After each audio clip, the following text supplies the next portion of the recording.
우리 인생도 언젠가는 끝이 날 텐데, 그러나 그리스도 예수 안에 있는 우리는 우리 인생의 끝이 나는 그날이 바로 이제 우리가 영원한 하나님 나라로 들어가는 날이 됩니다. 즉 죽음은 영원한 하나님 나라에 들어가기 위해서 반드시 우리가 통과해야 할 문이죠.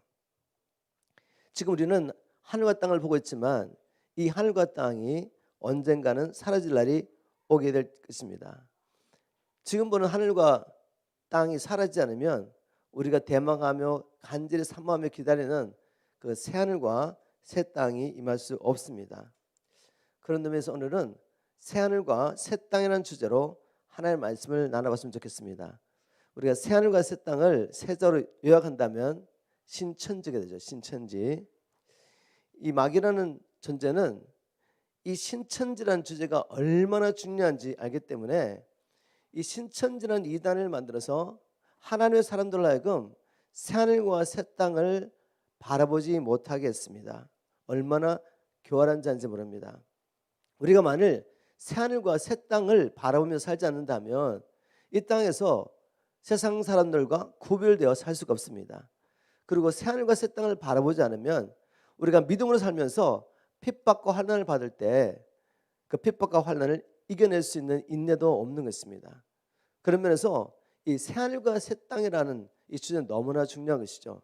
성도들이 이 땅에서 거룩한 삶을 살고 사명을 감당하며 땅에 소망을 두지 않고 주님 오실 날을 대망하며 살기 위해서는 반드시 우리가 새하늘과 새 땅을 바라보며 사모하며 기다리며 그 소망 가운데 살아야 줄 믿습니다.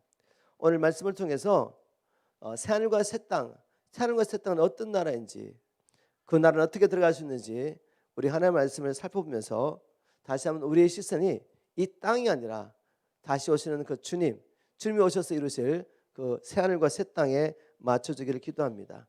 무엇보다도 이 새하늘과 새 땅을 기다리며 우리가 거룩하고 또 구별된 삶을 사는 것을 통해서 주님의 그 날이 스피드업, 당겨지기를 주님으로 축복합니다. 자, 새하늘과 새 땅은 그러면 어떤 것입니까? 새하늘과 새 땅이라는 언급은 요한계시록 21장에 나오지만 그러나 성경을 자세히 살펴보면 신구약 모든 성경 가운데 여러 곳에 새하늘과 새 땅을 언급하고 있는 것을 우리가 볼 수 있습니다. 새하늘과 새 땅은 성경 말씀을 통해 보니까 지금 우리가 알고 있는 이 하늘과 땅, 지금 존재하는 하늘과 땅과는 질적으로 완전히 다른 곳인 것을 알 수가 있습니다. 우리 이사야 65장 17절 말씀을 보겠습니다. 65장 17절, 보라 내가 새하늘과 새 땅을 창조하니 이전 것은 기억되거나 마음에 생각나지 아니할 것이라. 주님 이렇게 말씀하십니다. 새하늘과 새 땅이 임하면 이전에 우리가 이 땅에 살면서 경험했던 하늘과 땅은 기억나지도 않고 생각나지도 않을 것이라고 말씀하십니다. 그 이유는 이 새하늘과 새 땅은 완전히 질적으로 새로운 것, 다른 것이기 때문입니다. 그리고 지금 우리가 보고 있는 하늘과 땅과는 비교가 되지 않기 때문에 기억나지도 않고 생각나지도 않을 것이라고 말씀하십니다. 그것은 이 세상에 태어난 모든 사람들이 경험하는 눈물과 슬픔, 그리고 아픔과 고통과 죽음이 없는 곳입니다.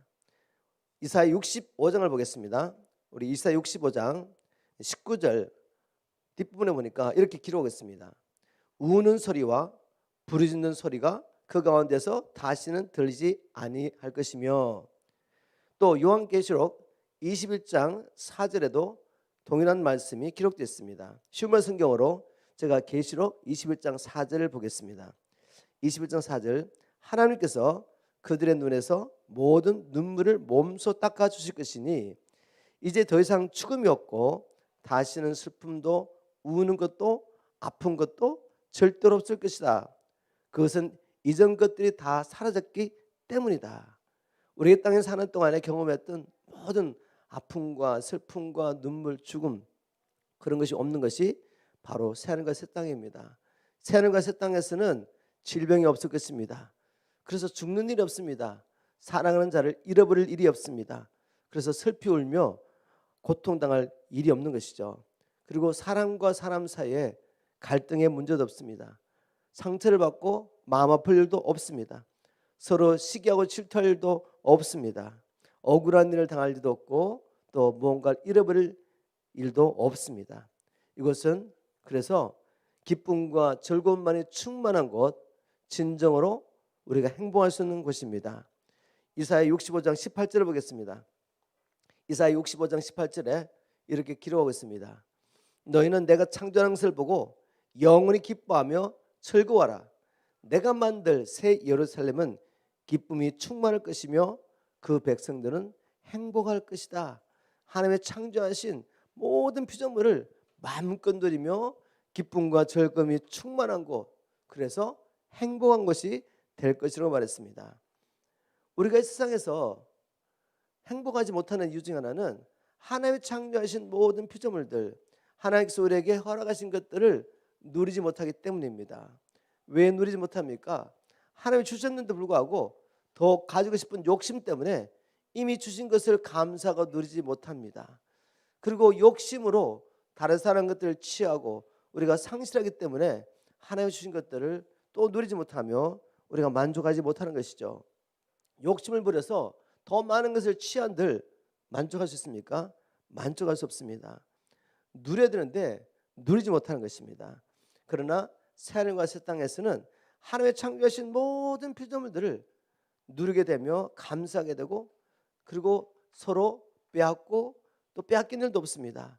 그래서 항상 기뻐하고 즐거워하며 행복한 것이 바로 새하늘과 새 땅입니다. 무엇보다도 새하늘과 새 땅에서 우리가 온전히 만족하고 기뻐하고 행복한 것은 사람과 사람 사이에 갈등이 없습니다. 그것은 그리스도 예수 안에서 하나님과 우리가 화목할 뿐 아니라 사람과 사람이 서로 화목하고 또 사람과 자연도 화목하는 것이죠. 사람에게 가장 불행하고 고통스럽고 어려운 것은 이 세상에서 뭔가 물질적으로 부족한 것 때문에 그런 것이 아니라 세상의 모든 것을 가지고 있어도 사람과 관계에서 갈등이 있다면, 깨어짐이 있다면 우리는 행복할 수가 없습니다. 바로 우리가 솔로몬은 왕의 삶을 통해서 알 수가 있죠. 솔로몬은 이 세상에서 가질 수 있는 모든 것을 가졌던 사람이죠. 온갖 부귀영화를 누렸던 사람입니다. 그런데 그는 깨어진 관계 속에서 고통스러운 것을 우리가 알 수가 있죠. 잠언 17장 1절 말씀을 통해 우리가 알 수가 있습니다. 마른 빵 한 조각을 먹어도 화목하는 것이 집안에 먹을 것이 많으면서 다투는 것보다 낫다. 마른 떡 한 조각만 있어도 화목할 수 있다면 집안에 먹을 것이 가득하고도 다투는 것보다 낫다는 것이죠. 진정한 행복이 어디 있는가를 보여주는 것입니다.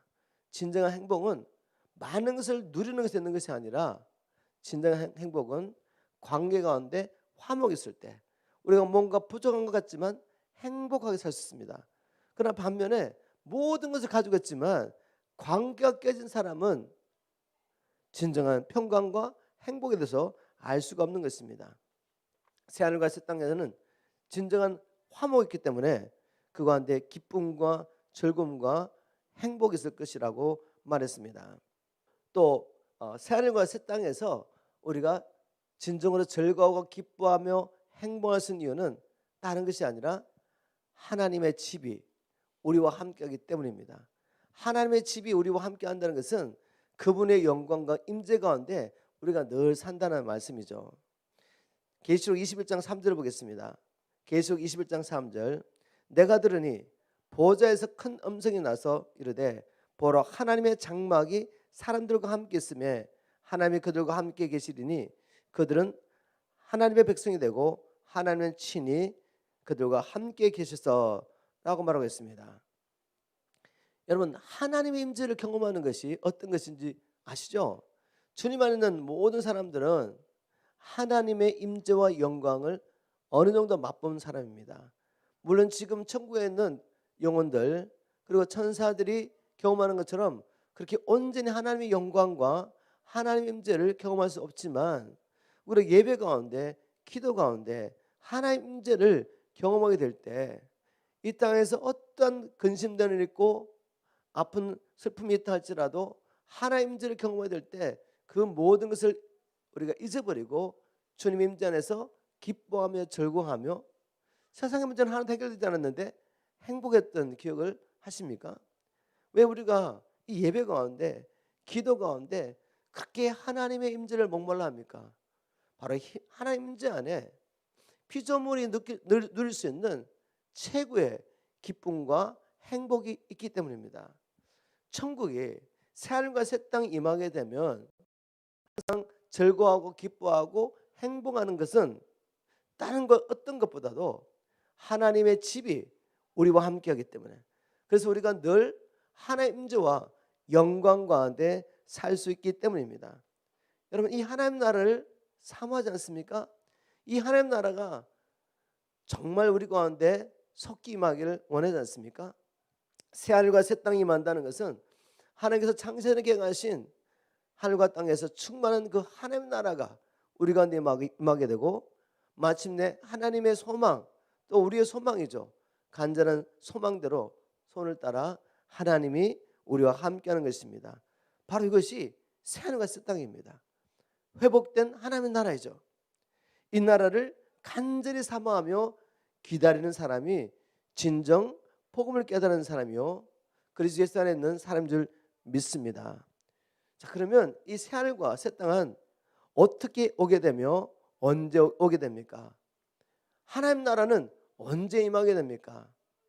지금 제가 말한 하나님 나라는 우리 안에 임한 이 하나님 나라가 아니라 실제적으로 하나님 나라가 이 땅에 임하는 그날이죠. 새하늘과 새 땅이 이루어지는 그날, 이것이 어떻게 오게 되냐 그죠? 새하늘과 새 땅은 오직 예수 그리스도의 구속을 통해서만 오게 됩니다. 왜 새하늘과 새 땅, 그 하나님 나라의 회복은 예수 그리스도의 구속을 통해서만 오게 되죠? 우리가 창세기 3장으로 돌아가면 이 땅에 맺던 그 하나님 나라가 왜 무너졌는지, 왜 회복이 필요하게 됐는지를 알 수가 있습니다. 그것은 다른 피조물에게 문제가 있었던 게 아니죠. 하나님께 문제가 있었던 것도 아니고, 바로 하나님의 형상을 따라 지음을 받은 사람이 하나님께 불순종함으로 타락하게 될 때 하늘과 땅도 사람과 함께 타락했기 때문입니다. 그래서 새하늘과 새 땅이 임한다는 것은 곧 하나님 나라가 회복된다는 것인데, 그 하나님 나라가 임하기 위해서, 새하늘과 새 땅이 임하기 위해서는 반드시 사람이 구원을 받아야 합니다. 사람이 죄값을 지불할 뿐만 아니라 죄의 권세에서 해방이 돼야 됩니다. 사람이 죄의 권세 안에 있는 동안에, 그래서 죄를 짓는 동안에는 하나님 나라가 임할 수 없습니다. 새하늘과 새 땅이 임할 수 없는 것입니다. 우리가 어떻게 이 죄값을 지불할 수가 있겠습니까? 죄값은 사망인데, 그것은 육신의 죽음뿐만 아니라 우리가 영원히 하나님과 분리되어 형벌받는 저 불못에 던져지는 것인데, 여기서 우리가 어떻게 구원을 받을 수가 있겠습니까? 우리 모두가 범죄했기 때문에 모든 사람의 죄를 지어 하나님의 영광에 이룰 수 없는 존재가 됐기 때문에 우리가 누구를 위해서도 대신 죽을 수가 없습니다. 우리는 우리의 죄를 지고 죽을 수밖에 없는 것이죠.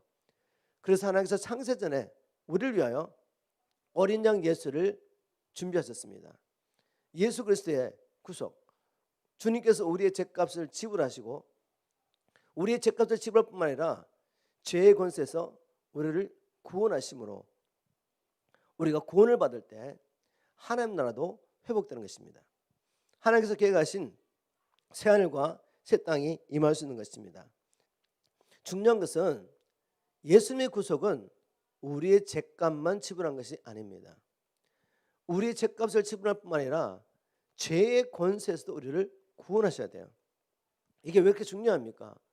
죄값을 지불했는데 우리가 죄의 권세에서 벗어나지 못해서 계속 죄의 종으로 산다면 어떻게 이 나라가 하나님 나라 되겠습니까? 어떻게 새하늘과 새 땅이 임하며 하나님 나라가 회복되겠습니까?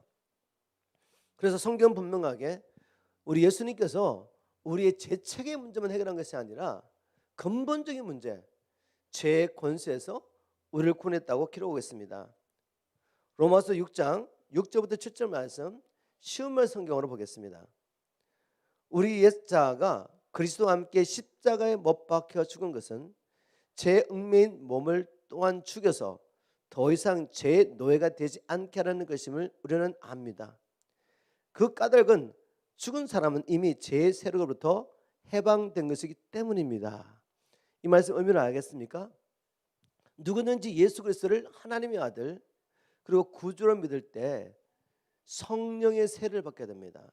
즉 성령님께서 그리스도 안에 우리를 연합하게 하심으로 이제 주님의 그 죽으심에 연합한 자가 되죠. 그래서 그 죽으심을 통해 죄싹 사망을 우리가 지불하게 되고, 그리고 죄에게 종되었던 우리 옛사람이 그리스도와 연합하여 죽음으로 이제는 마귀의 종됐던 우리는 끝이 나는 것입니다. 그리고 그분의 부활하심에 참여한 우리는 이제 마귀의 종이 아니라 사단의 권세하는 자가 아니라 하나님의 종, 하나님의 자녀, 하나님의 권세 아래서 새로운 피조물로 태어나게 되는 것이죠. 우리 주님의 구속은 완전하신 구속이었습니다. 우리의 죄책의 문제만 해결한 것이 아니라 근본적으로 죄의 권세에서 우리를 자유케 하시고 이제는 그리스도 예수 안에서 새로운 피조물, 하나님의 자녀가 되게 하셔서 하나님을 섬길 수 있게 하신 것입니다. 그리스도 예수 안에서만 새하늘과 새 땅이 임할 수 있습니다. 이제 이런 질문을 해봅니다. 새하늘과 새 땅이 그리스도 예수 안에 있는 구속으로 우리에게 임한다면 그때는 언제입니까? 언제 그 일이 이루어질 것입니까? 그 일이 이루어지려면 반드시 하나님께서 창세전에 택하신 모든 하나님의 자녀들이 주님께 돌아와야 합니다. 즉 열방의 모든 하나님의 백성이 구원을 받는 그날, 그때 새하늘과 새 땅이 임할 것입니다.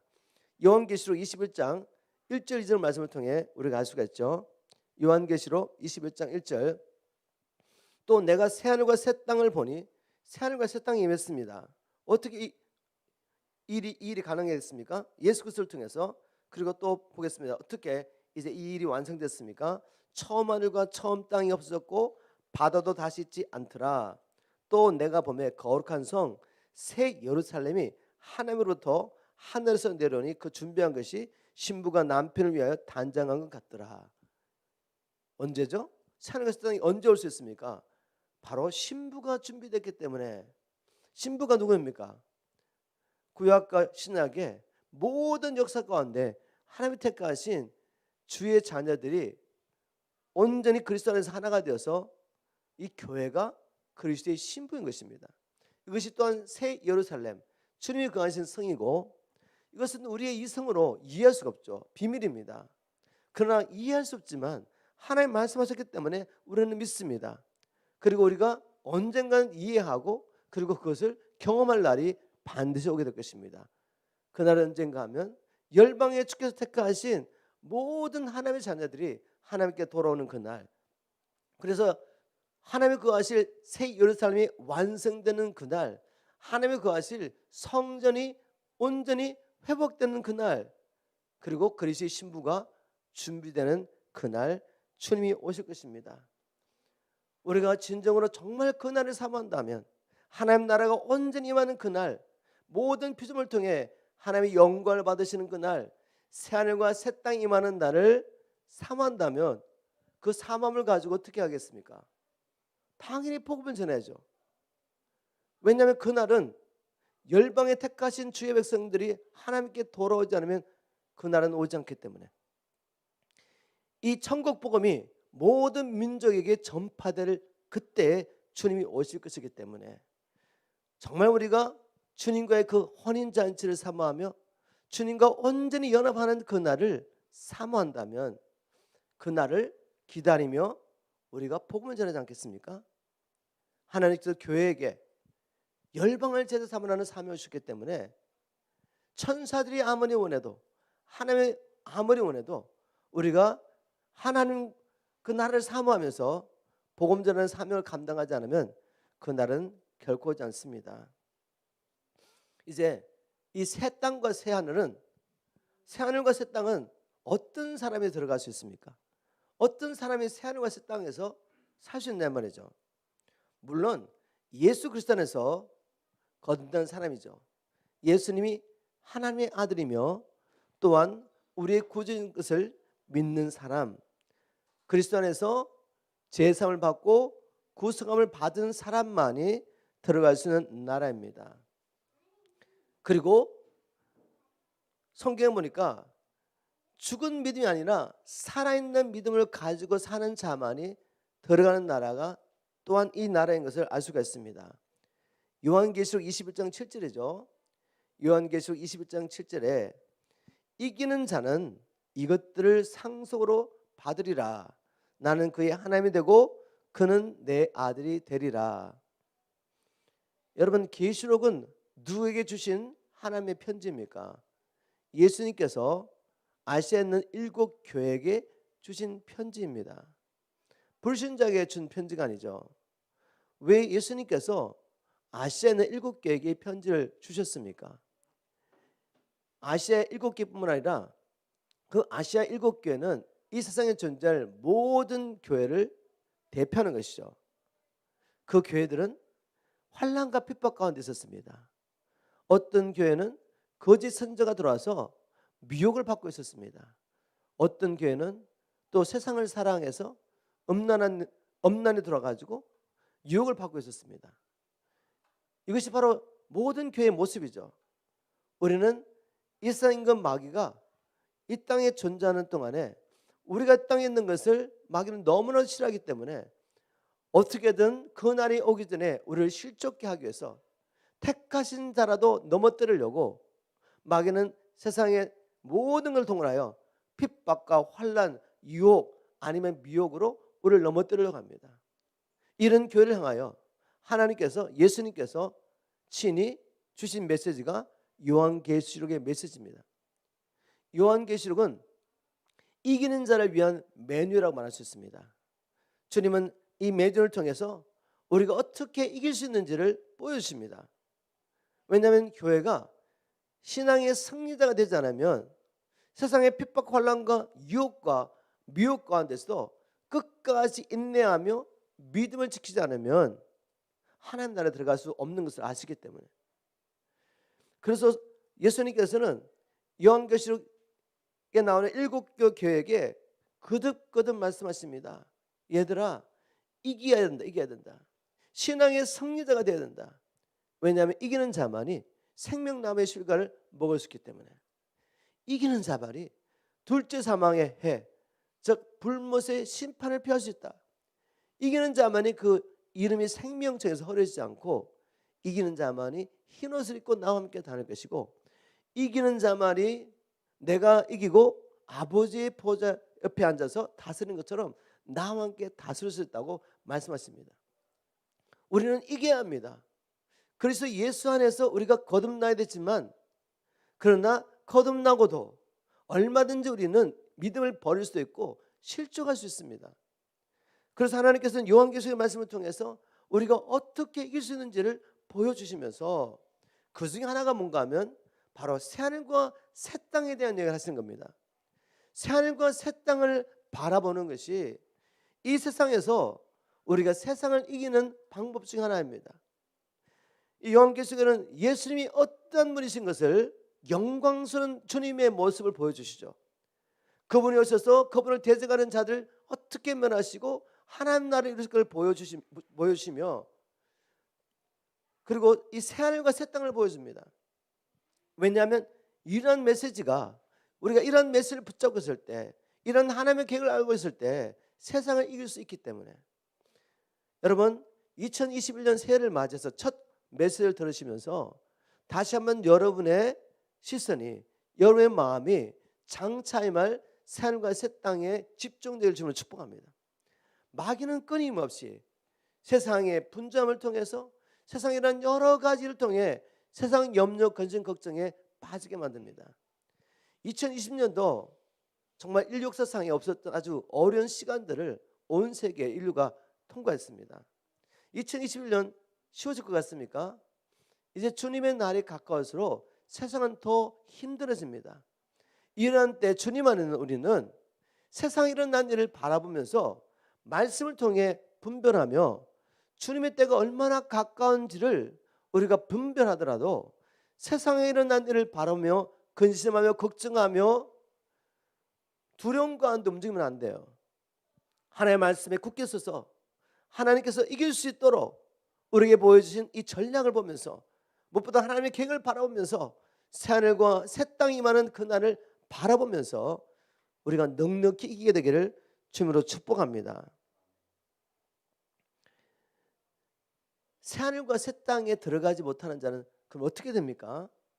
계시록 21장 8절에 새하늘과 새 땅에 들어가지 못하는 자에 대해서 언급하고 있습니다. 그 앞까지는 새하늘과 새 땅에 들어간 자들에 대한 약속이죠.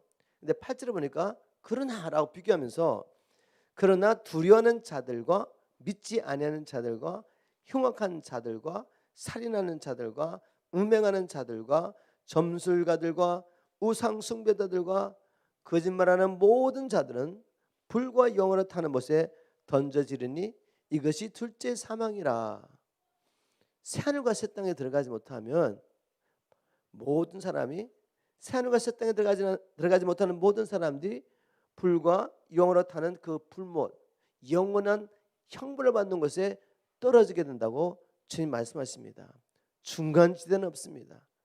우리는 힘써 이 새하늘과 새 땅에 들어가기를 힘써야 합니다. 우리 주님도 말씀하셨죠. 주여 구원받는 자의 수가 적습니까? 라고 누군가 물었습니다. 누가복음 13장 23절이죠. 그때 주님이 하신 말씀이 무엇입니까? 좋은 문으로 들어가기를 힘써라고 말씀하시죠. 우리가 우리의 경건과 우리의 노력으로 하나님 나라에 들어갈 수 없습니다. 우리가 주님 나라에 들어가기 위해서는 반드시 예수 그리스도로 옷을 입어야 합니다. 그분 안에 있으면 우리가 죄 용서를 받고 그분 안에 있으면 아버지 앞에 흠도 없고 티도 없는 자가 될 수 있습니다. 그럼 우리가 할 일이 아무것도 없습니까? 그렇지 않죠. 하나님께서 우리에게 주신 이 성령의 능력을 의지해서 우리는 예수 그리스도의 이름의 근소로 끝까지 싸우면서 그 나라에 들어가기를 힘써야 합니다. 그 나라에 들어가지 못한 자는 중간지대가 없습니다. 불못에 던질 수밖에 없기 때문이죠. 제가 여러분을 두렵게 하려고 말씀을 하는 것이 아니라 이게 진리입니다. 진리. 힘써야 합니다. 2021년 여러분 하나님 나라 들어가기를 더욱 힘쓰기를 주님으로 축복합니다. 넉넉히 들어갈 수 있도록 주님은 모든 걸 준비했지만 우리가 믿음으로 그것을 사용하지 않는다면 우리는 신앙의 승자가 될 수 없습니다. 늘 깨어서 기도함으로 들어가기를 힘쓰기를 주님으로 축복합니다. 중간지대 없습니다. 자, 우리가 정말 하나님의 말씀대로 이 모든 일이 이렇게 이루어질 것을 믿는다면 우리가 어떻게 살아야 되겠습니까? 그 날이 반드시 온다는 것을 믿는다면 우리가 어떻게 살아야겠습니까? 베드로서 3장 10절을 보겠습니다. 베드로서에도 이 새하늘과 새 땅에 대해서 언급하고 있습니다. 베드로가 이렇게 말하고 있습니다. 그러나 주의 날이 도적같이 오리니 그날에는 하늘이 큰 소리로 떠나가고 체질이 뜨거운 불에 풀어지고 땅과 그 중에 있는 모든 일이 드러나리로다. 새하늘과 새 땅이 임하기 전에 지금 우리가 보는 하늘과 땅이 불로 녹아지는 때가 온다는 것입니다. 그런데 그 날이 도적같이 온다는 표현을 하고 있죠. 그 말은 무엇입니까? 그 날과 그 시를 아무도 알 수 없다는 것입니다. 언제 올지 모른다는 것이죠. 주님께서 말씀하십니다. 그 날은 천사도 모르고 예수님도 모르신대요. 아버지만 알고 있답니다. 마태복음 24장 36절이죠. 그러나 그날과 그때는 아무도 모르나니 하늘의 천사들도 아들도 모르고 오직 아버지만 아시느니라. 예수님도 모르는 날입니다. 아버지만 알고 계세요. 근데 그 날이 언제 올지 아무도 몰라요. 물론 주님께서는 징조를 통하여 그 날에 가까운 것을 알 수 있도록 우리에게 무언가를 보여주셨지만 표식을 주셨죠. 증거를 주셨죠. 그러나 그날과 그 시는 아무도 모릅니다. 그렇다면 우리가 어떻게 살아야 됩니까? 언제 오시든지 주님 맞이할 수 있도록 그 나라가 언제 임하든지 그 나라에 들어갈 수 있도록 우리는 깨어 준비하고 있어야 됩니다. 설교는 처녀처럼 언제 신랑이 오시든지 맞이할 수 있도록 불을 밝혀야 합니다. 성령 충만함으로 주님을 기다리고 있어야 합니다. 깨어 기도하시고 주님이 오실 날을 준비하시는 저와 여러분 되기를 주님으로 축복합니다. 또 11절 보겠습니다. 베드로서 3장 11절. 이 모든 것이 이렇게 풀어지리니 너희가 어떤 사람이 되어야 마땅하뇨? 거룩한 행실과 경건함으로 살아라, 이렇게 말합니다. 이 날이 반드시 올 것이다. 우리가 보는 하늘과 땅은 사라지고 없을 것이다. 이것이 이렇게 이루어질 거라면, 말씀대로 이루어질 거라면 우리가 어떻게 살아야 되겠냐? 거룩한 행실과 경건함을 살아야 된다고 말했는데, 현대는 성경에 보니까 경건하고 거룩한 생활을 하라고 말합니다. 그러면 경건하고 거룩한 생활은 어떤 삶입니까? 단순히 우리가 아침에 일어나서 시간 정해놓고 성경을 읽고 외우고 묵상하고 기도하는 것입니까? 그 일을 반드시 해야 되죠. 필요합니다. 근데 여러분, 그보다 더 중요한 게 있어요.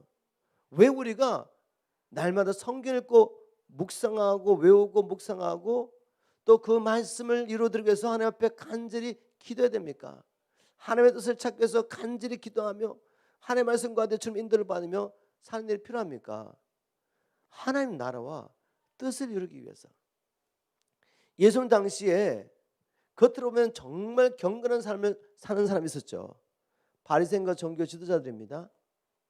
하루 3번 기도하고 부지런히 이 성경 말씀을 연구하고 구제하고 금식하고 우리가 할 수 있는, 사람이 할 수 있는 최선의 거룩한 삶을 살고 있지 않습니까?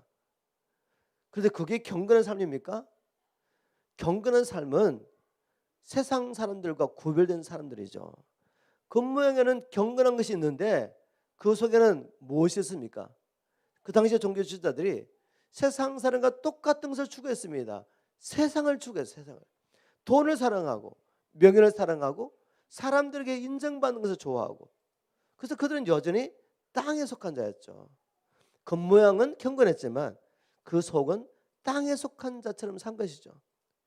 우리가 진정으로 땅에서 거룩하게 살고 경건하게 사는 것은 물론 우리가 날마다 말씀과 기도로 하나님 앞에 나아가서 그 일은 반드시 해야 될 일이지만, 그 일을 하는 목적은 주님의 뜻을 알고 그 주님의 뜻을 이루어드리기 위해서입니다. 우리의 삶을 그리스도와 복음에 온전히 헌신하여 그 날이 임하도록 전도하며 열방을 제자 삼는 일이 없다면 우리의 삶은 경건하다고 거룩하다고 말할 수 없죠. 왜냐하면 구별되지 않았기 때문에. 세상 사람과 다른 것은 교회 가는 것, 경건의 모양만 있는 것이라면 여전히 나의 만족을 위해서 땅의 것을 구하였다면 이 삶은 경건하고 거룩한 삶이 아닙니다. 저와 여러분이 주님이 오실 날을 기다리는 자로서 새하늘과 새 땅을 간절히 사모하는 자로서 진정으로 거룩하고 경건한 삶을 살기를 주님으로 축복합니다. 하나님 나를 구하며 주님 오실 길을 예배하는 저와 여러분 되기를 주님으로 축복합니다.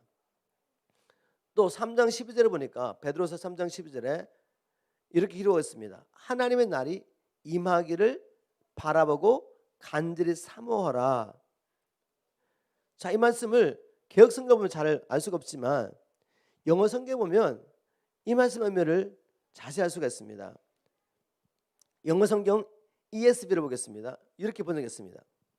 Waiting for and hastening the coming of the day of God. 이 말씀은 지금 이런 것입니다. Waiting for, 그 날을 기다려 말합니다. 그리고 and hastening the coming of the day of the Lord God라고 말했는데, hastening이라는 말은 뭐죠? 어떤 일을, 어떤 사건을 재촉하다 앞당기다는 말입니다. 그래서 지금 이런 말씀입니다. 주님이 오시는 날을 기다리며 재촉해라, 앞당겨라. 우리가 진실로 새하늘과 새 땅을 기다리고 사모하는 자라면 주님 말씀하십니다. 그 날이 오는 것은 너희들이 달렸다. 아버지 하나님이 정하기는 정하셨지만 그 날이 오는 것은 우리에게 달렸다는 것이죠. 이 천국 복음이 모든 민족에 전파될 때 주님이 오시기 때문에 교회가 그 날을 사모하며 우리 한 사람 한 사람이 그 날이 속히 오도록 복음 전하니 사명을 마치지 않으면 주님이 못 오십니다. 그래서 우리가 최초가 되는 것이죠. 앞당길 수 있습니다. 베드로가 말한 겁니다. 그 날을 사모하며 그 날이 속히 올 수 있도록 그 날이 오는 것을 앞당겨라 너희들이 최초라는 이 말씀이 개혁성경은 하나님의 날이 임하기를 바라보고 간절히 사모하라고 번역했습니다. 여러분, 저와 여러분이 그 날을 사모하며 우리 계신 사명을 감당하며 그 날이 속히 오기를 앞당길 수 있기를 주님으로 축복합니다. 2021년 천하 만민에게 달며 복음을 전파하는 이 말씀을 저와 여러분이 구체적으로 순종하기를 주님으로 축복합니다. 2021년에도 팬데믹 사건이 일어날 수 있습니다. 계속 팬데믹이 지속될 수 있어요. 그러면 목사님 어떻게 우리가 복음 전합니까?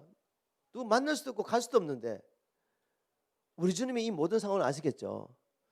그래서 저는 기도합니다. 주님이 속히 오실 수 있도록 이 팬데믹을 허락하셨습니다. 이 가운데 정말 주님 안에 있으며 주님을 기다리는 자는 더 주님의 날이 가까운 것을 알며 하나님께 집중하겠죠. 기도하겠죠.